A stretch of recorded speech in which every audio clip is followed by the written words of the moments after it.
भाग्य का लिखा। आज मैं जो आपको कहानी सुनाने जा रही हूँ उसका शीर्षक है भाग्य का लिखा। एक गांव में किरण और आकाश अड़ोसी पड़ोसी थे। दोनों एक ही गांव में रहते थे। दोनों की जब शादी की उम्र हुई तो उनके घर वालों ने दोनों की शादी फिक्स कर दी, लेकिन किसी कारणवश लोग की शादी नहीं हो पाई।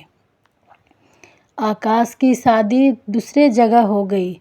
जिस लड़की से आकाश की शादी हुई उस लड़की का नाम ज्योति था। उसके शादी के बाद आकाश और ज्योति सुखी से रहने लगे। धीरे धीरे समय व्यतीत होने लगा। आकाश और ज्योति के घर एक लड़के ने जन्म लिया।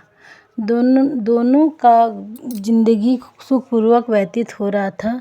अचानक से एक दिन ज्योति की तबीयत खराब हुई और उसकी मौत हो गई।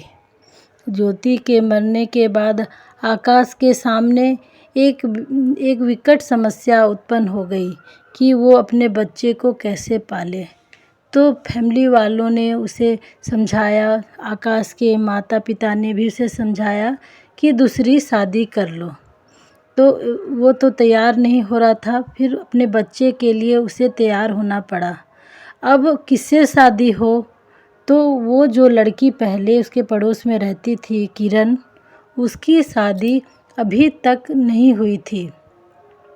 उसकी शादी की बात फिर से उसके घर वालों से आकाश के माता पिता ने किया कि आकाश से जो किरण की शादी कर दो। तो किरण के माता पिता तैयार हो गए और किरण की शादी आकाश से कर दिए। इसलिए हम इस कहानी से हम यही सीखते हैं कि भाग्य का जो लिखा है उसे कोई बदल नहीं सकता। शायद उसके भाग्य में यही लिखा होगा कि शादी तो होगी आकाश के साथ, लेकिन कुछ समय के बाद होगी। इसलिए उसके भाग्य में किरण फिर से आ गई और वो लोग अपनी ज़िंदगी खुशी खुशी व्यतीत करने लगे। आकाश के बच्चे को एक माँ मिल गई और उसका परिवार पूर्ण हो गया।